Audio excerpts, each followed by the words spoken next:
आइए हम लोग देखते हैं। पिछले क्लास में हम लोग पढ़े थे समास किसे कहते हैं तथा समास के कितने प्रकार होते हैं। तो सबसे पहले हम लोग देखते हैं कि समास के प्रकार जो है कितने हैं। तो आपको बताया गया था कि समास के 6 प्रकार हैं। तो 6 प्रकार का पहला है तत्पुरुष समास। तो तत्पुरुष समास किसे कहते हैं, लिखाया गया है कि वैसा पद जिसका अंतिम पद प्रधान होता है उसे हम तत्पुरुष समास कहते हैं। जैसे कविराज, कवियों का राजा। कवियों का राजा यानी किसका राजा था, कवियों का। तो कवियों का राजा क्या कहलाता है, कविराज कहलाता है। और कविराज जो है क्या है, तत्पुरुष समास है। उसके बाद कहता है सिर दर्द, कैसा दर्द, तो सिर का दर्द। तो कहता है दर्द किसका है, तो सिर का, तो सिर दर्द कौन सा समास, तत्पुरुष समास का। आगे कहता है अव्ययी भाव समास किसे कहते हैं। कहता है जिस समास का पहला पद अव्ययी हो तो उसे हम अव्ययी भाव समास कहते हैं।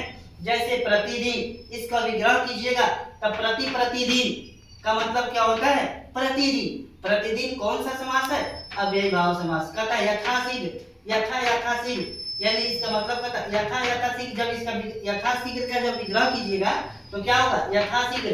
तो यथाशीघ्र या जो है किसका विग्रह है, यथाशीघ्र का।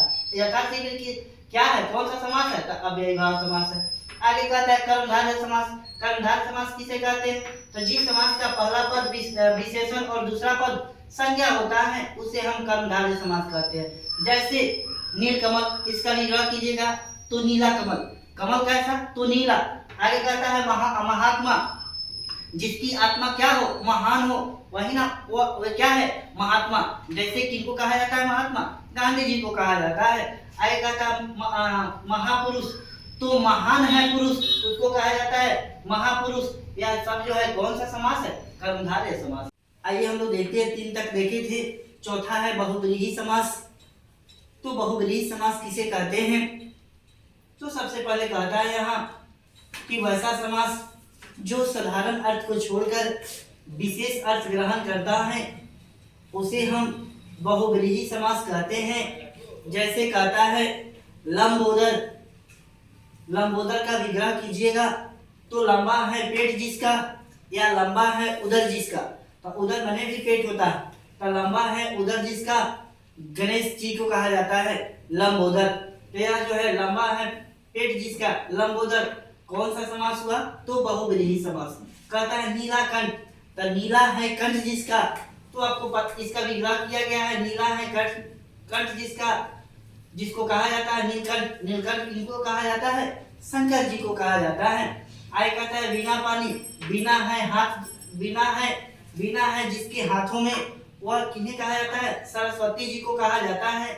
तो यह जो है वीणा है जिसके हाथ में, यह है वीणा पानी का क्या है, विग्रह है। यह जो है वीणा पानी क्या है, तो बहुव्रीहि समास है। आगे कहता है द्वंद्व समास। तो वैसा समास जिसका दोनों पद प्रधान होता है, जिसका दोनों पद प्रधान होता है उसे हम द्वंद्व समास कहते हैं। जैसे माता पिता दोनों प्रधान है, भाई बहन ये भी दोनों प्रधान है। कहता दाल रोटी दोनों प्रधान है। कहता गौरी शंकर दोनों प्रधान है। जैसे राधे कृष्ण दोनों प्रधान है। ये सब जो है द्वंद्व समास होते हैं। आगे कहता है द्विगु समास। तो कहता वैसा समास जिसका पहला अक्षर संख्यावाची होता है उसे हम द्विगु समास कहते हैं।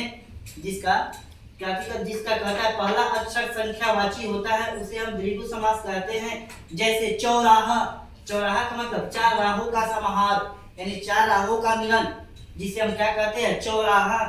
आगे कहता है चतुर्भुज, 4 भुजाओं का समाहार को हम क्या कहा जाता है, चतुर्भुज कहा जाता है। आगे कहता है त्रिलोकी, तीनों लोकों का समाहार यानी तीनों लोकों का समाहार को क्या कहा जाता है, त्रिलोकी।